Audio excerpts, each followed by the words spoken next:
होता है और फिर बाद में राम और रावण का युद्ध होता है।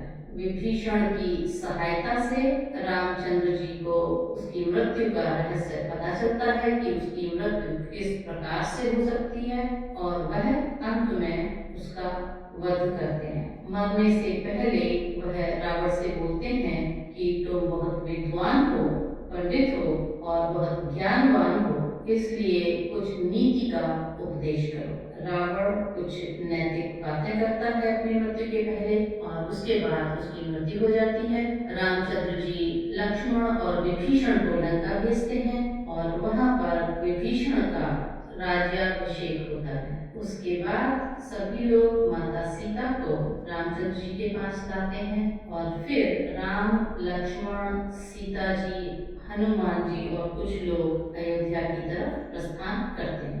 जब सभी लोग चित्रकूट के पास पहुंचते हैं, रामचंद्र जी हनुमान जी को अयोध्या भेजते हैं कि भरत को संदेश पहुंचाओ कि हम आ रहे हैं। और रामचंद्र जी वाल्मीकि जी के आश्रम में उनसे मिलने के लिए जाते हैं। आगे की कहानी इस प्रकार है। दिन गिनते थे अवधि के, अवधपुरी के लोग, इधर भ्रात को भ्रात का दुस्सह हुआ वियोग।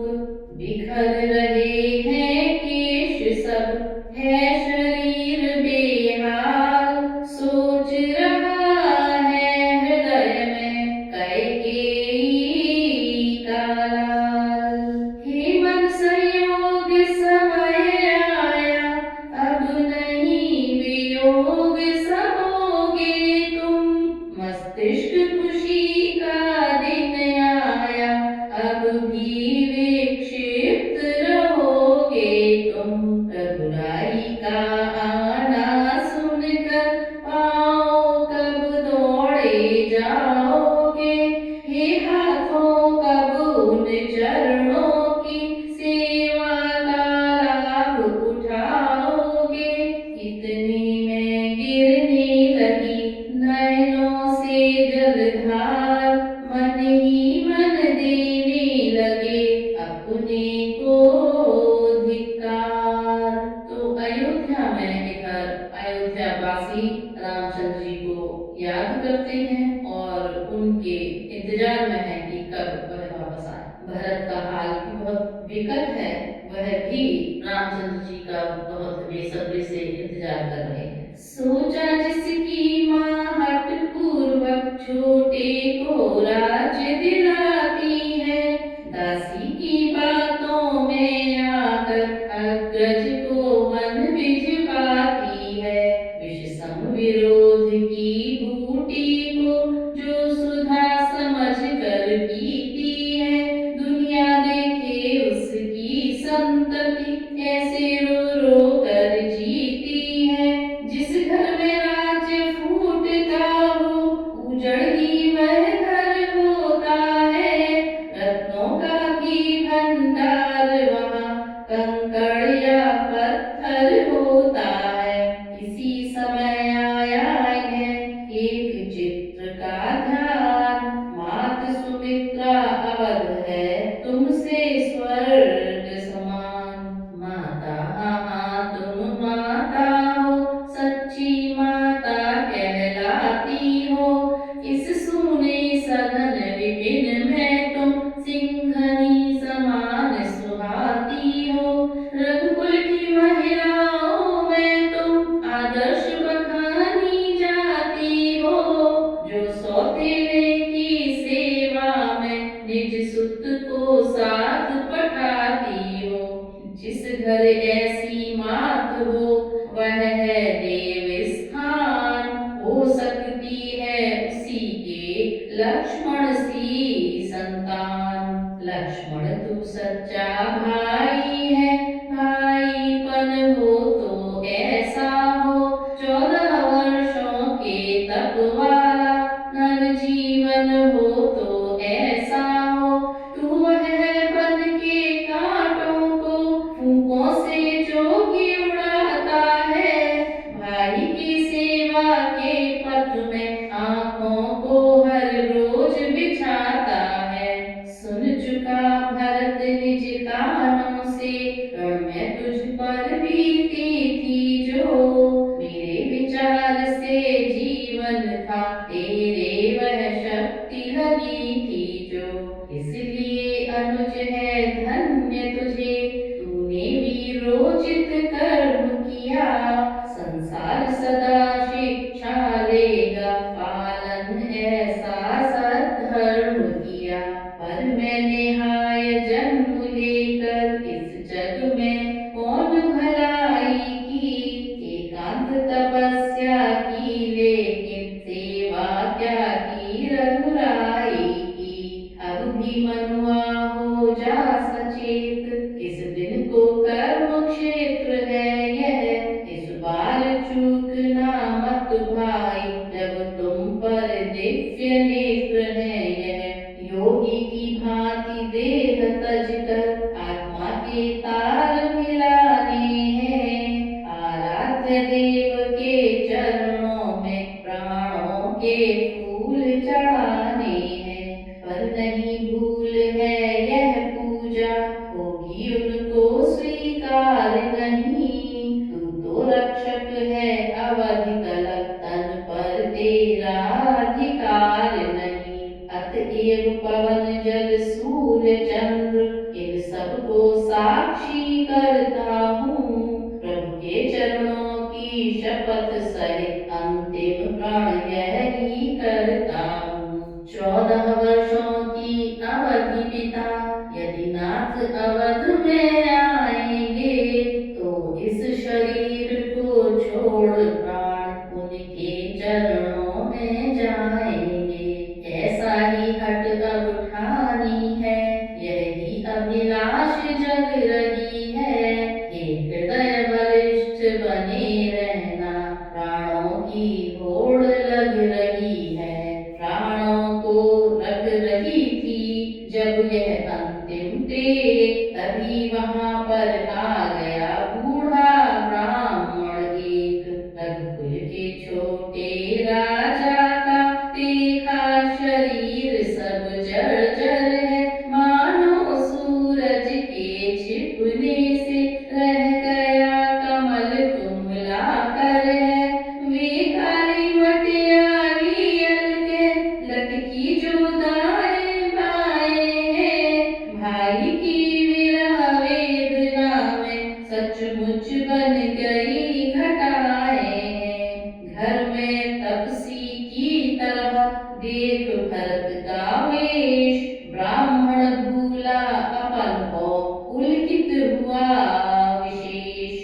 बोला राजर्षि सुनो जिसका तुम ध्यान रात दिन करते हो, जिसके दर्शन को भरत राज माला पर घड़ियां गिनते हो।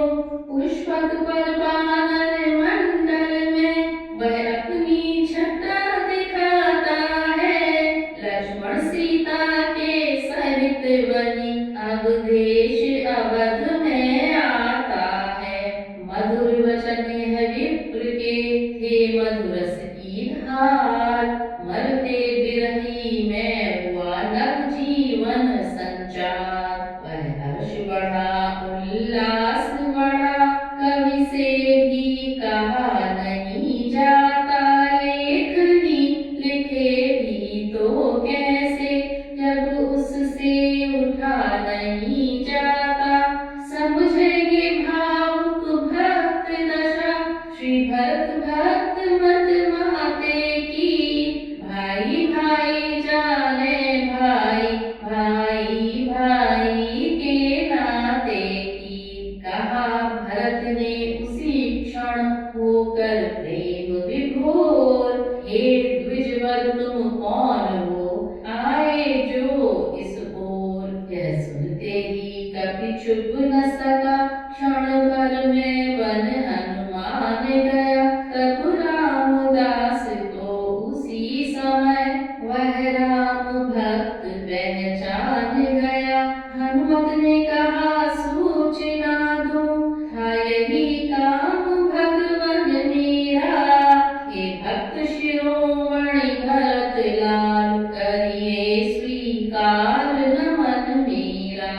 रोम रोम पुलकित हुआ, बढ़ा प्रेम उन्माद। मिले अंजनी लाल से, भरत लाल सहलाद। क्या कहा उदित हो रहा सूर्य, कष्टों की रात मिटाने को। तो आको तुम भी हो तैयार, स्वागत का अर्घ चढ़ाने को। वानर वर तुमने प्राण दिया, वह अमृत संदेश सुनाया है। हो सकता उड़ न भरत कभी, युग युग तक ऋणी बनाया है। शांत अनेक प्रकार कर, विविध भांति के धीर। आए राघव के निकट, विदा मांग बलवीर। पाते ही यह सूचना, आते हैं श्री राम। अवधपुरी बनने लगी एक अलौकिक धाम। श्री राम बिना जो रामपुरी, श्रीहीन दिखाई देती थी। वह आज हर्ष से फूल उठी, रंगीन दिखाई देती थी। जो कली कभी मुरझाई थी, इस समय फूल पड़ी खिल आई। जिस जगह अंधेरा रहता था, उस जगह धूप सी खिल आई। पतझड़ के नीचे वृक्षों पर, छाया मधुमास निराला था। माली को आया हुआ जान, पत्ता पत्ता मतवाला था। सरयू की लहरें उठ उठ कर, स्वागत के गीत सुनाती थीं। वृक्षों की लता लहलहाकर, फूलों का फर्श बिछाती थीं। कूपों में मानो भरा अमृत सरीखा नीर। तालाबों में आ गया चंद्रलोक का क्षीर। राम दर्श की प्रजा में ऐसी उठी उमंग। छोड़ छोड़ ग्रह कार्य सब, चले भरत के संग। नेम नेत्र शत्रुघ्न के, आकाश मार्ग पर जाते हैं। सानंद शब्द निकला मुख से, अवधेश अवध में आते हैं। इतने में वह पुष्पक विमान, कुछ और समीप उतर आया। टकटकी बांध देखा सबने, नभ से भूमंडल पर आया। जय जननी जन्मभूमि कहकर, राघव ने शीश झुकाया जब। संपूर्ण साथियों के समेत, पुष्पक पृथ्वी पर आया तब। शत शत कंठों से उसी समय, रघुपति की जय जयकार हुई। फिर धीरे धीरे मेरे प्रभु, यह मीठी सी झनकार हुई। उस अवध तपस्वी की गति पर, उपमा सकुचा कर आती है। मानो सागर से मिलने को, गंगा की धारा जाती है। जब चित्रकूट में था मिलाप, तब विजयी थे श्री रघुराई। पर यहाँ चरण छू कर पहले, जय भरत लाल जी ने पाई। दोनों के रूप सांवले थे, दोनों के तन पर गाती थी। 14 वर्षों के यतियों की, एड़ी तक जटा सुहाती थी। जब मिले परस्पर दोनों ही, दोनों को दर्शक भूल गए। श्री राम कौन, श्री भरत कौन, यह चतुरानन तक भूल गए। इस भ्रात मिलन ने रंग बदला, जब अपने आप अयोध्या का। शारदा पुकार उठी तब, यह है भरत मिलाप अयोध्या का। पद रज मस्तक चढ़ा, भेंटे सबके साथ। फिर लक्ष्मण से इस तरह बोले श्री रघुनाथ, मैं सीता सहित प्रथम मझली माता से मिलने जाऊंगा। फिर छोटी तत्पश्चात बड़ी माता से मिलने जाऊंगा। सौमित्र सुमित्रा माता की सेवा में तब तक जाओ तुम। वे आतुर होंगी मिलने को, उनके समीप हो आओ तुम।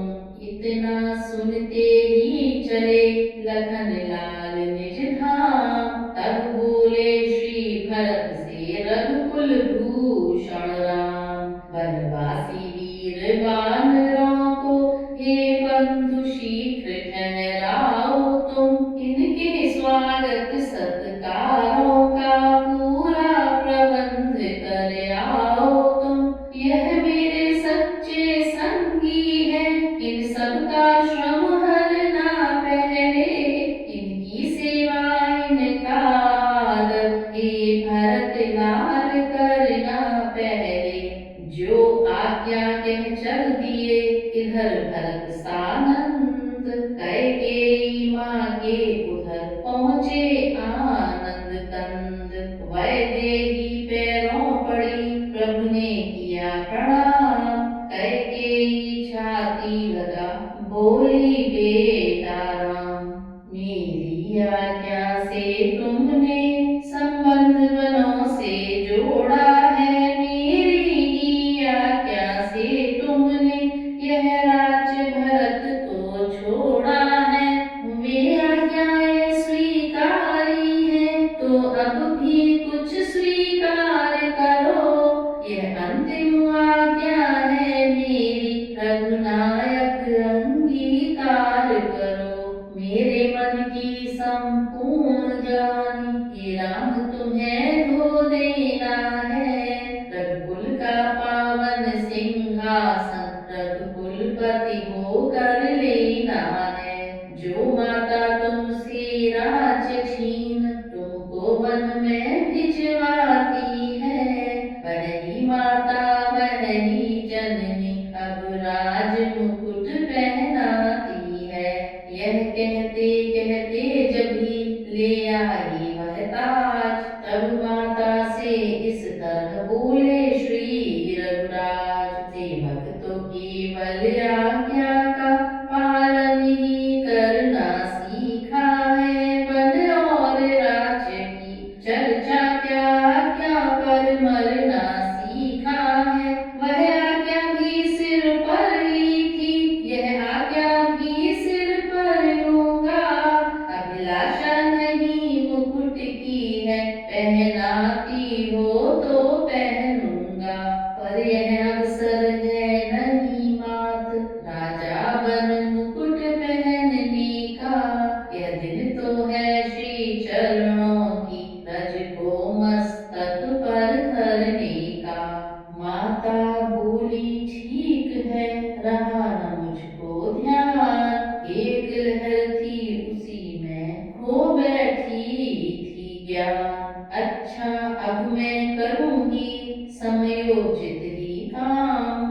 आती है माता अभी ठहरे रहना राम। यह कहकर चली गई मैया, रुकने की आज्ञा दिए हुए।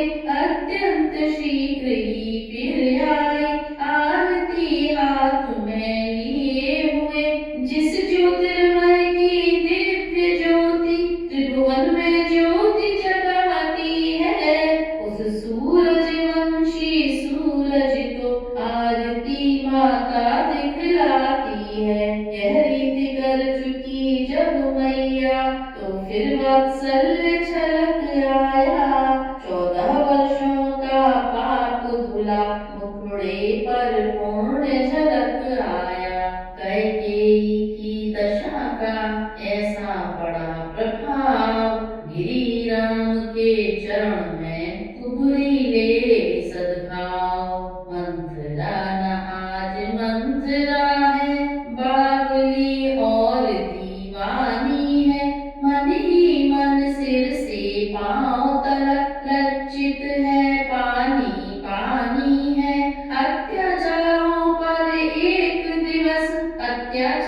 ही पछताता है। जब सज्जन क्षमा शस्त्र लेकर उसका सब गर्व मिटाता है।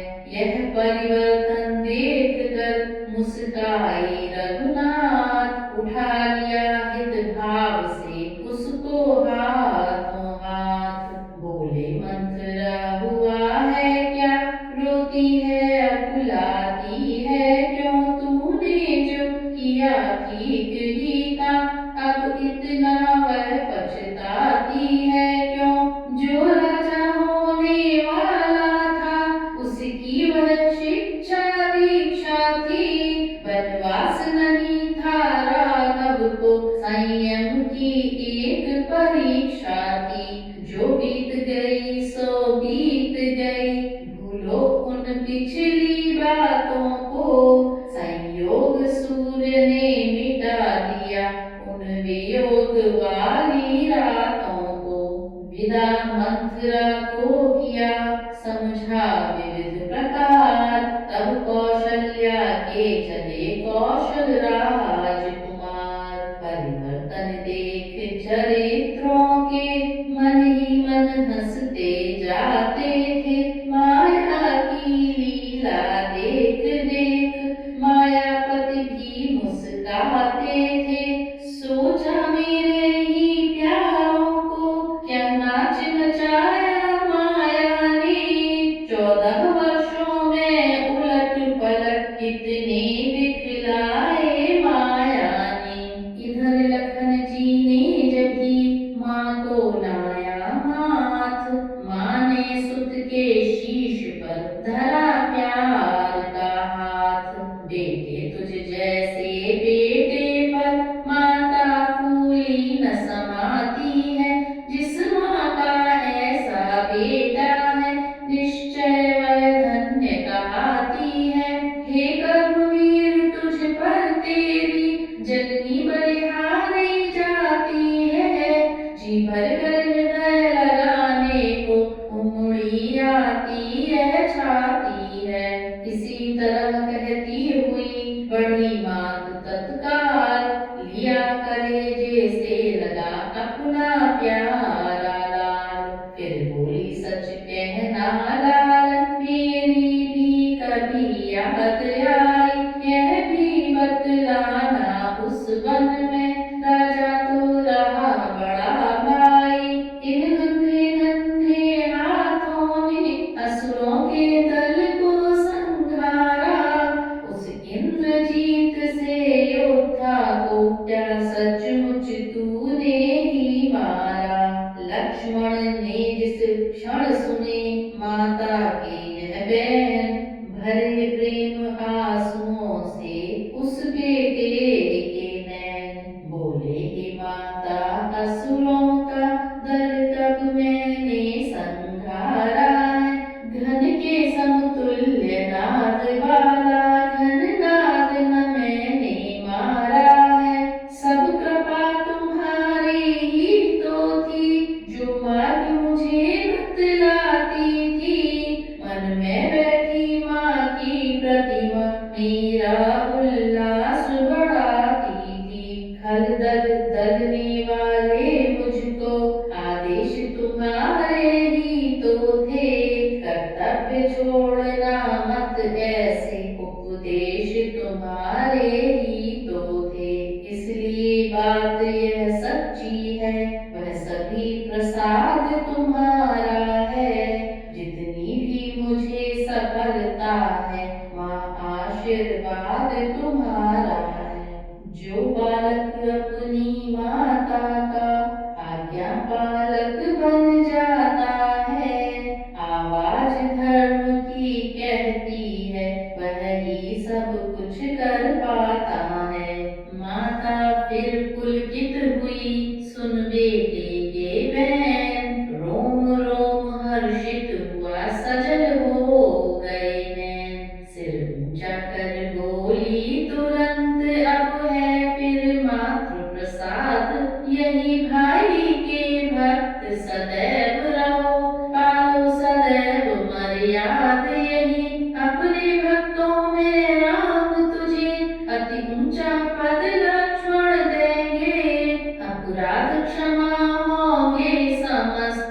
जब वे निज निकट शरण देंगे, होगा अवश्य तू जगत पूज्य। तूने निज धर्म सुधारा है, जिसने माँ को प्रसन्न रखा, वह ईश्वर तक को प्यारा है।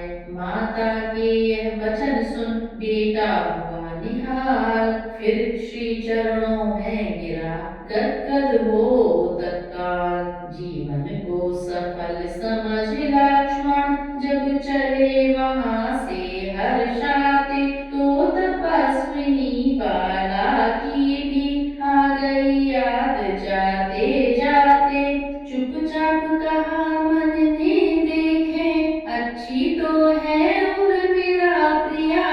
विरहा नल में है तपी, किंतु जीती तो है उर्मिला प्रिया।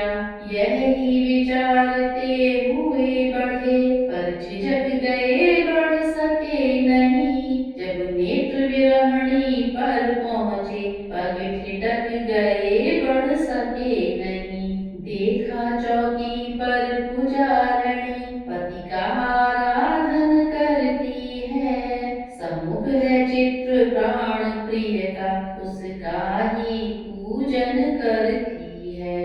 यह दृश्य देख प्रेमी प्रियतम, साहस कर आगे जा पहुँचा।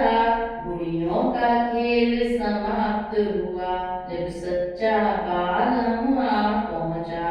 उठी चौंक कर तुरंत ही पति की प्यारी नारी, पति के चरणों में पड़ी पतिव्रता सुकुमारी। कह उठी चित्र से चित्र देव, पूरा हो गया आज अर्चन। जब तक ईश्वर था निराकार, जब तक ही था तेरा पूजन। साकार हो गया निराकार, तो उसका ही पूजन होगा। चंदन चावल की भांति आज अर्पण सब तन मन धन होगा। चौकी पर पतिदेव को सादर कर आसीन, शरणामृत लेकर हुई भक्ति भाव में लीन। मुस्काते हुए लखन बोले, उर्मिले प्रसन्न देवता है। ग्रह लक्ष्मी को लक्ष्मण क्या दे, वह बारंबार सोचता है। तन तेरा है मन तेरा है, धन तेरा लक्ष्मण तेरा है। फिर पता कौन सी वस्तु रही, देवता जिसे दे सकता है।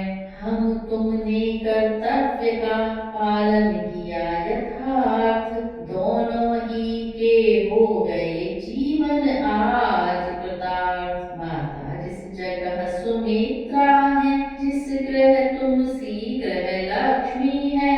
लक्ष्मी ने पाया श्रेय वहाँ, तो बात कौन अचरज की है।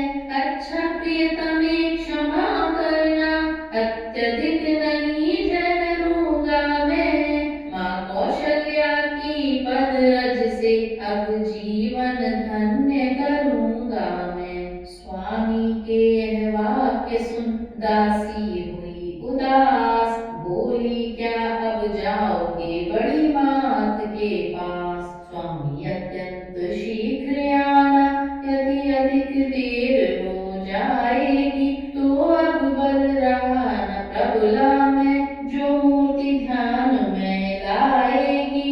14 वर्षों का विरह सहा, पर अब क्षण भर का सहन नहीं। क्या जाने क्या हो गया आज, दर्शन से भरते नयन नहीं। अच्छा यदि यही इच्छा है, तो मैं भी लाभ उठाती हूँ। माता जी के ही साथ साथ कौशल्या माँ के आती हूँ। सेवक को होता सदा सेवा व्रत से प्यार, इस असार संसार में सेवा ही है सार। इस प्रकार निज महल से चलकर लक्ष्मण लाल, कौशल्या के भवन में पहुँच गए तत्काल। वहाँ सिया के साथ जब प्रभु ने किया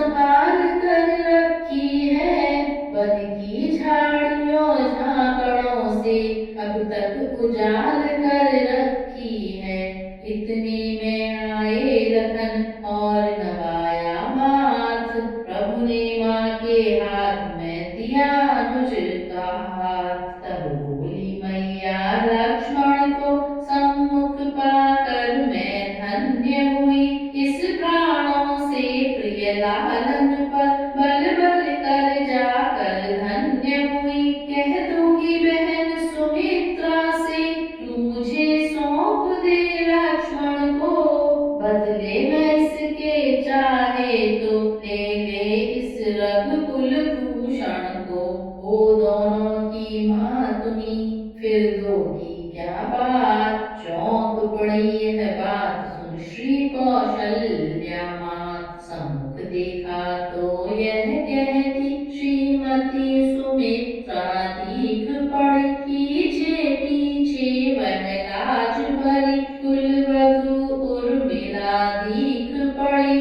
आते ही कहा सुमित्रा ने, जीजी किसने बहकाया है, बेटा है लखन सुमित्रा का, यह भेदभाव क्यों आया है। पहले है पुत्र बड़ी माँ के, फिर मझली माँ के नाते हैं, मझली माँ के पीछे छोटी माता के माने जाते हैं। सबसे छोटी इस माता को ऊंचे पद पर रखती हो तुम, कह दो सच्चे जी से अन्याय नहीं करती हो तुम।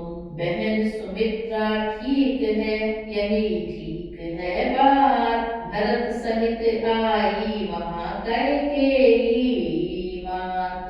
बोली यह नियम उल्लंघन कर कैकेयी सब कुछ खो बैठी, लांछित अपमानित व्यथित घृणित निर्जीव जीव सा हो बैठी। यह सच है मेरा पतन हुआ, सुत राजा हो इस चाहत से, पर कलंकिनी बनी बैठी इतिहास लेखकों के मत से। कौशल्या कहने लगी करो न अब संताप, बीती बात विसार दो छोड़ो पश्चाताप। जिस नीच विचारों वाली ने तुम पर निज रंग जमाया था, वही है सूत्रधार इसकी, उसने ही नाट्य रचाया था। लेखक बिन जाने बिन समझे अपयश तुमको कैसे देंगे, दासी की दूषित लीला को क्या नहीं आंख से देखेंगे। इन वीर बालकों की सच्ची तुम वीर मात कहलाती हो, कहलाना क्या तुम तो रण में अनहोनी कर दिखलाती हो। मेरी सम्मति से ऐसा ही विधना के मन को भाया था, जिसके कारण यह फूट पड़ी हम सब पर दुर्दिन आया था।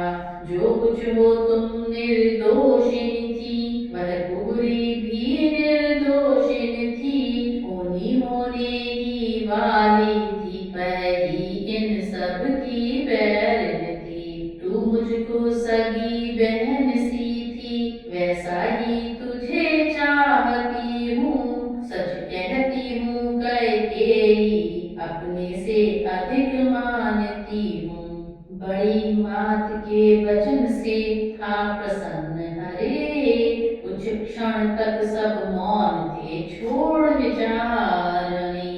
इस शांति और सन्नाटे को लक्ष्मण की माता ने तोड़ा, कह उठी मंगलाचार करो, कहने दो अब पिछला रोड़ा। राज्याभिषेक का समय निकट पल पल पर आता जाता है, रनिवासों में अपना रहना इस अवसर नहीं सुहाता है। हाल आरती का दिया कौशल्या के हाथ, कौशल्या ने आरती किया प्रेम के साथ।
सीता कर सानंद प्रणाम। चले नहाने के लिए लखन सहित श्री राम।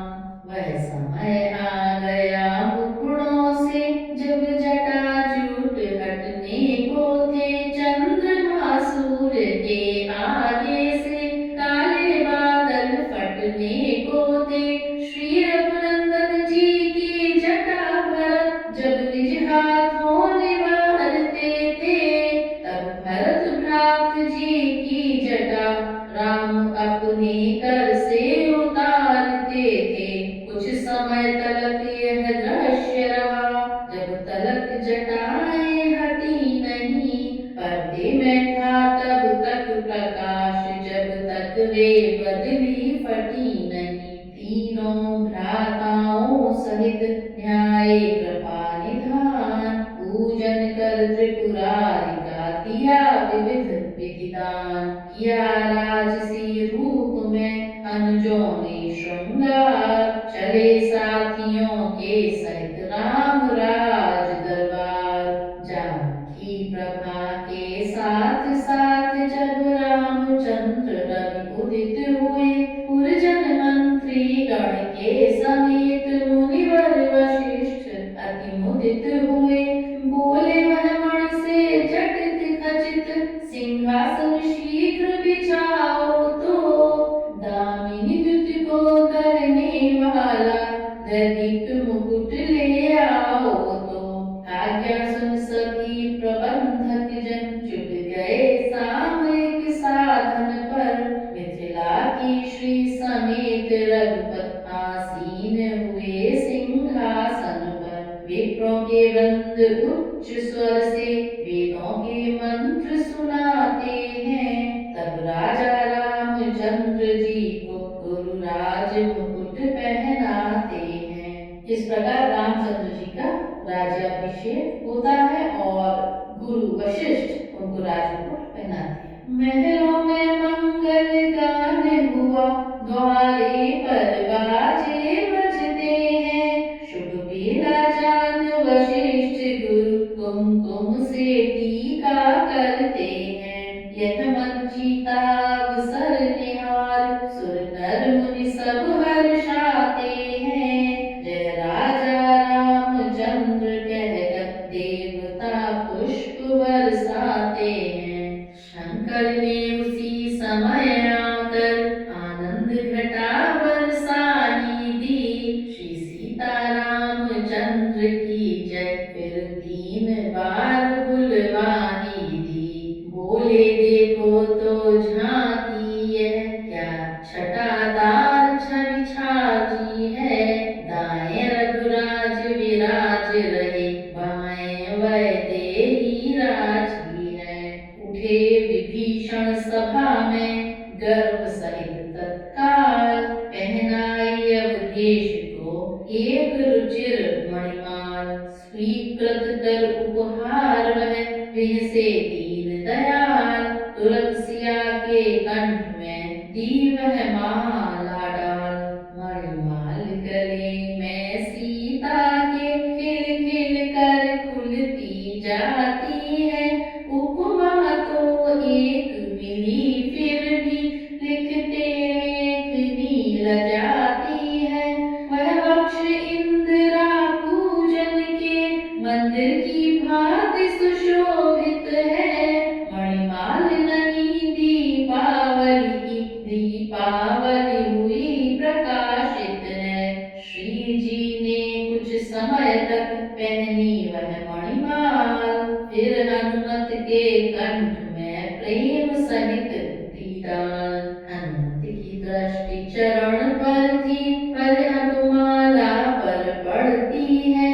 मानो इस माला के भीतर देखा कुछ और चाहती है। क्षण भर तक रहे देखते फिर कुछ सूंघा तोड़ा दांतों से। दानापन ऐसा दिखलाया, दानों को फोड़ा दांतों से। वे मन के होकर इस ओर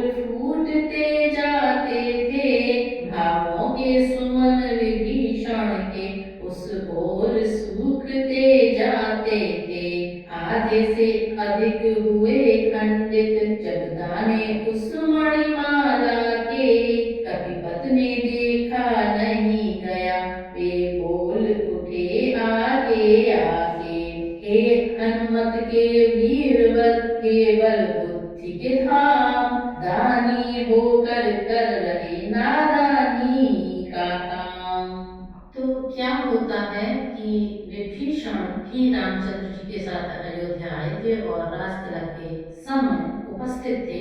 वह रामचंद्र जी को एक मणिमाला पहनाते हैं। थोड़ी देर बाद रामचंद्र जी उस मणिमाला को सीता जी को पहना देते हैं और सीता जी थोड़ी देर बाद उस मणिमाला को हनुमान जी को पहना देती हैं और हनुमान जी उसके जो दाने हैं, उसके जो मणियां हैं, उनको तोड़ तोड़ करके अंदर देखना शुरू कर देते हैं। तो सभी लोग थोड़े आश्चर्यचकित होते हैं कि हनुमान जी ये क्या कर रहे हैं, ये तो बहुत बुद्धिमान है। तो जामवंत हनुमान जी से पूछते हैं कि वह ऐसा क्यों कर रहे हैं और वह साथ में एक व्यंग भी करते हैं कि ये तो वानर हैं और वानर को अदरक का स्वाद क्या पता, मतलब मणि माला का महत्व इनको क्या पता, इसीलिए ये तोड़ रहे हैं इसको। बल और बुद्धि दोनों पदार्थ जग में विरले जन पाते हैं, पर तुम में तो यह दोनों ही भरपूर दृष्टि में आते हैं। उस दिवस परीक्षा बल बुद्धि की सुरसातक को दी थी तुमने, अब वही बुद्धि है बुद्धिमान, बदलाव कहाँ खो दी तुमने। जामवंत बोले मुझे मसल आ गई याद, बंदर जाने है भला क्या अदरक का स्वाद। मंद मंद मुस्करा कर बोले दीन दयाल, दानों को क्यों तोड़ते वीर अंजनी लाल। फिर रामचंद्र जी मुस्कुराकर हनुमान जी से पूछते हैं कि तुम ऐसा क्यों कर रहे हो, इन दानों को क्यों तोड़ रहे हो, इन मणियों को क्यों तोड़ रहे हो। कर जोड़ कहा तब सेवक ने, हो सकता मूल नहीं जिनका, अपनी आभा से आभास करते हैं जो तिनका तिनका। उन इष्ट देव का मुझे पता, इस मणिमाला में मिला नहीं, दर्शन मुझको मेरे प्रभु का इस मणिमाला में हुआ नहीं। हो सकता है वह भीतर हो, इस कारण तोड़ रहा इनको, नादानी हो या दानाई, अब तो मैं फोड़ रहा इनको। तो हनुमान जी उस मणिमाला में राम नाम को खोज रहे हैं। भीतर भी मिला नहीं प्यारा, तो किस मतलब के दाने यह, दाने भर मूल्य नहीं रखते, बेराम नाम के दाने यह।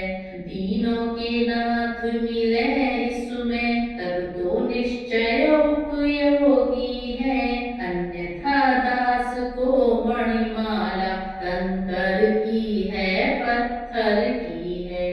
कहा विभीषण ने नहीं इसके भीतर राम, पर तुम में तो भक्तवर व्यापक है यह नाम। हाँ व्यापक है देह में दो अक्षर का नाम, रोम रोम में दास के रमे हुए हैं राम। यह कहकर नख से चीर दिया अपना वक्षस्थल हनुमत ने, कर दिया सुविस्मित क्षण भर में कपिदल जन मंडल हनुमत ने। सुग्रीव विभीषण जामवंत सबको कौतुक सा बड़ा हुआ, दिल में क्या रोम रोम में भी श्री राम नाम था लिखा हुआ। तो हनुमान जी बोलते हैं कि अगर इस मणिमाला में राम नाम नहीं है तो यह मेरे लिए कंकड़ पत्थर के जैसी है। और यह कहकर वह अपने वक्षस्थल को चीर कर दिखाते हैं कि उसमें राम नाम विराजित है और उनके पूरे शरीर में, उनके रोम रोम सुग्रीव विभीषण जामवंत सबको कौतुक सा बड़ा हुआ। दिल में क्या रोम रोम में भी श्री राम नाम था लिखा हुआ। श्री राम नाम के रंग में अब बजरंग रंगे ऐसे आकर, बरसाने लगे सभा ही में श्री राम रसामृत गा गा कर। बड़े पुत्र परमार्थ के जब ही अमृत समवैन, ज्यों का त्यों हृदय हुआ मिला पूर्ण सुख चैन। इस प्रकार कुछ दिन रहा उत्सव विविध प्रकार, प्रतिदिन राजा राम का लगता था दरबार। अंतरंग में एक दिन बोले करुणासीव, सुनो विभीषण बंधुवर सुनो भ्रात सुग्रीव। उपकार असीम किया तुमने, फिर प्रेम युक्त निस्वार्थ किया। कुछ अर्थ नहीं उसके समान, इतना ऊंचा परमार्थ किया। जिसके डर से अब तक न शत्रु लंका में पानी पीता है, उस दशकंधर को कपिदल से तुम दोनों ही ने जीता है। वध से उसके लंकापुर में पूरा न शांति का शासन है। फिर राज्य विभीषण ने पाया, भीतर कुछ यह भी अनबन है यही गति किष्किंधा में, रुक रही प्रगति जनता की है। अंगद सुग्रीव यहाँ पर है, रैयत सब वे राजा की है। मैं बार बार यह सोच रहा, अब किस प्रकार व्यवहार करूं। प्यारों को ऐसे समय रोक, जनता पर अत्याचार करूं। लाचार कह रहा हूँ जाओ, विद्रोही दल का दमन करो।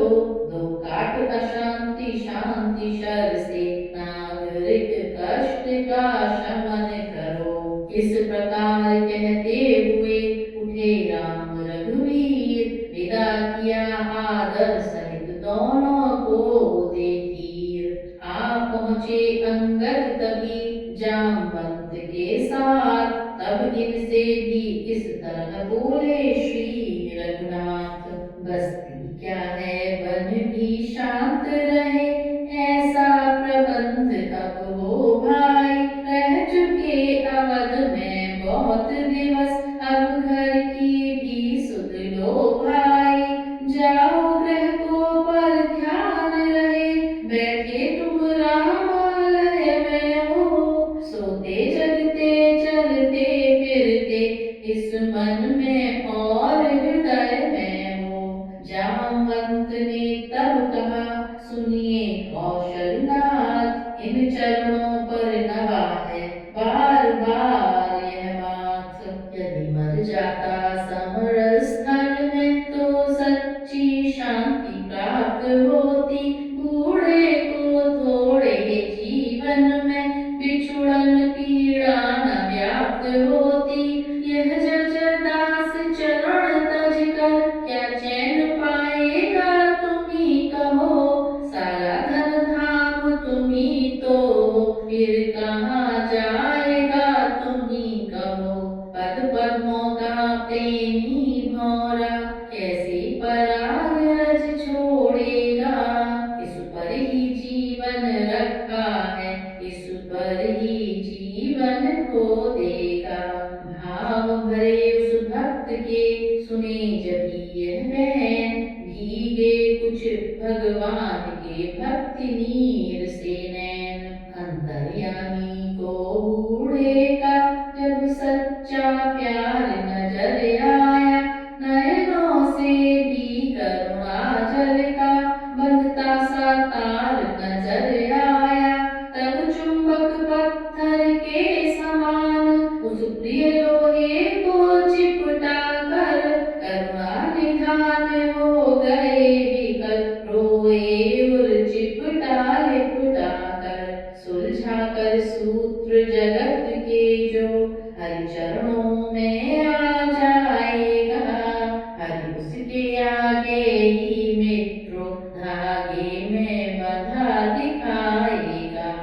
प्रभु बोले भक्त राज जाओ, मुनि बनो मोह संवरण करो, कर सहन सहर्ष वियोग व्यथा, आदेश राम का ग्रहण करो।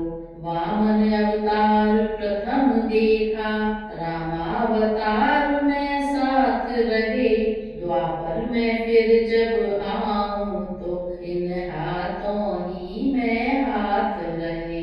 उस समय तुम्हारी पुत्री को मैं निज महलों में लाऊंगा, तीसरी अवस्था में तुमको तीसरा स्वरूप दिखाऊंगा। इसलिए जाओ अगले युग तक वन में सानंद निवास करो, मन में मेरा आराधन कर उस शुभ अवसर की आस करो। मौन हो गया भालुपति मानो है स्वीकार, अब अंगद बोला सुने मेरी भी सरकार। तो जब जामवंत बहुत भाव विभोर हो जाते हैं और वापस जाना नहीं चाहते हैं, वह रामचंद्र जी के ही साथ रहना चाहते हैं, तब रामचंद्र जी उनको समझाते हैं कि आपने हमारा वामन अवतार भी देखा और अब हमारे रामावतार में हमारे साथ रहे, द्वापर में जब मैं वापस आऊंगा तब फिर तुमसे मिलूंगा और तुम्हारी पुत्री के साथ मैं विवाह करूंगा। तब तक तुम वन में निवास करो और उस शुभ अवसर का इंतजार करो। मौन हो गया भालुपति मानो है स्वीकार, अब अंगद बोला सुने मेरी भी सरकार। मरने के समय पिताजी ने मुझ पर अनंत उपकार किया, कर दिया भेंट इन चरणों में, चरणों ने भी स्वीकार किया। अब तो चित चंचल चिपका है, चरणों में चिंता हरण प्रभो, क्या अभी छुड़ा दोगे क्षण में, बोलो भक्तों के भरण प्रभो। असल में कोई भी वापस जाना नहीं चाहता है, सभी रामचंद्र जी के ही साथ रहना चाहते हैं और कोशिश कर रहे हैं कि रामचंद्र जी उन्हें अपने साथ ही रखें। अंगद के यह वचन सुन विह से करुणा है, हृदय लगा कर प्यार से बोले ऐसे बैन, किष्किंधा के युवराज तुम्हें इतना रहस्य समझाना है, राजा बनने के पहले ही तुमको राजा बन जाना है। जनपति ही अपनी जनता का प्रिय जनक बखाना जाता है, राजा का जन साधारण से होता समीप का नाता है। इतने पुत्रों का पिता तुम्हें बन जाना बहुत सहज सा है, पर पिता धर्म पालन करना वास्तव में कठिन तपस्या है। सीता तक अत्याचार प्रजा चुप रह कर सह लेती है, अत्यधिक सताई जाए तो सिंहासन भी कह लेती है। युवराज कुशल शासक बनकर वह सेवा अंगीकार करो, इस ओर राज्य का कार्य करा उस ओर प्रजा से प्यार करो।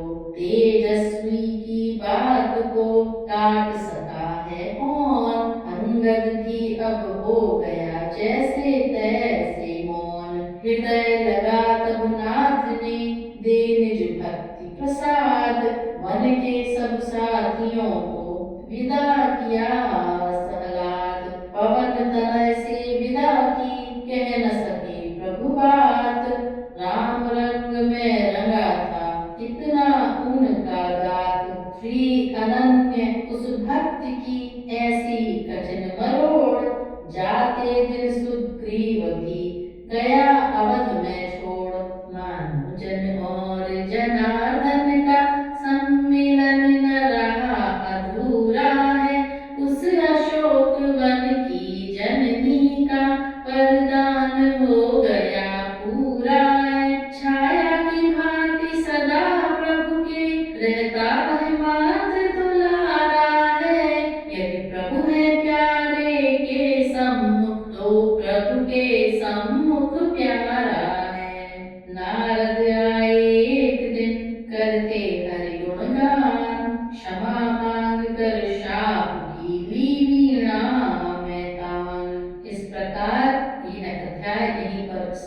होता है, सभी लोग वापस अपने-अपने राज्य में चले जाते हैं। विभीषण, जामवंत और अंगद सभी लोग वापस जाते हैं और हनुमान जी भक्ति में इतने लीन हैं कि सभी लोगों को वहीं पर छोड़ देते हैं, वहीं पर छोड़ जाते हैं और वह अयोध्या में ही रह जाते हैं। आगे की कहानी लव कुश कांड से है, सीता वनवास की।